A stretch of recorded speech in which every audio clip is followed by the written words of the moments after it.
علیکم ورحمۃ اللہ وبرکاتہ۔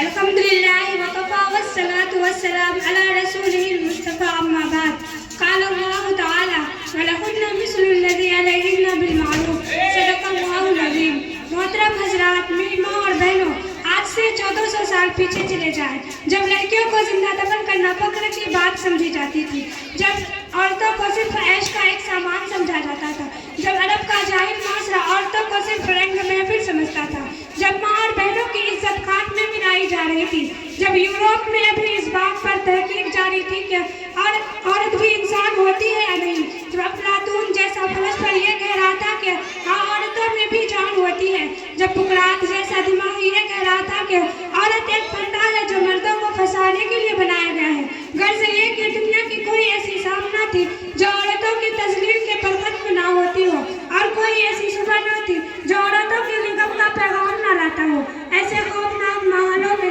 ایک نبی آتے ہیں، اسلام کا پیغام لاتے ہیں، کائنات کے لیے محبت کا پیغام لاتے ہیں، جو رحمت ہی رحمت ہے، شفقت ہی شفقت ہے۔ وہ اس ظالم معاشرے کے خلاف ایک تنہا کھڑے ہو جاتے ہیں اور پوری طاقت کے ساتھ اعلان کرتے ہیں، لوگوں عورتوں پر ظلم ستم بند کرو، وہ بھی تمہاری طرح ایک انسان ہے۔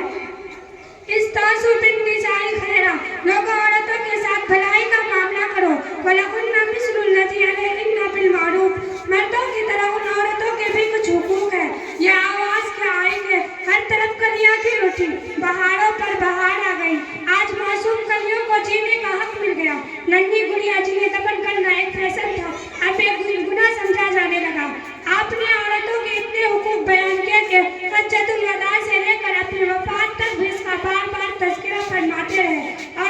مردوں کو عورتوں کا محافظ بنا دیا، ان کے حقوق کے نگراں قرار دیا، اور ایسے اصول بنائے کہ رہتی دنیا تک اس کی مثالیں نہیں لائی جا سکتی۔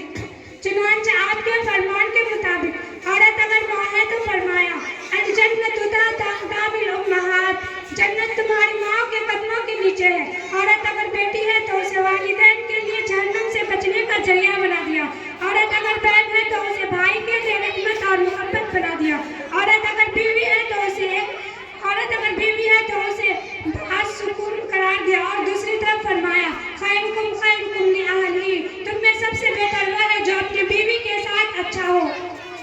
عورت اگر عام مسلمان خاتون ہے تو اسے اسلامی بہن بنا دیا، اور حکم دیا گیا کہ ان سے اپنی نظروں کو نیچے رکھا کرے۔ غرض یہ کہ اسلام نے عورتوں کو جو مقام و مرتبہ دیا ہے وہ کسی بھی مذہب میں نہیں، کسی دھرم میں نہیں ہے، جس کا تقاضا تھا کہ ہماری عورتیں اسلام کے قدموں پر نثار ہو جاتی، اسلام کے دیے گئے عفت و عزت پر قربان ہو جاتی، مگر افسوس کہ آج ہماری مائیں بہنیں اسلام کے ان عظیم احسانات کا شکریہ ادا کرنے کے بجائے اسلام مخالف کام کر رہی ہے، اسلام کے مقابلے مغرب کی الٹی تہذیب اور گندے کلچر کو زیادہ اہمیت دے رہی ہے، اور دن بدن اسلام کے بجائے آزادی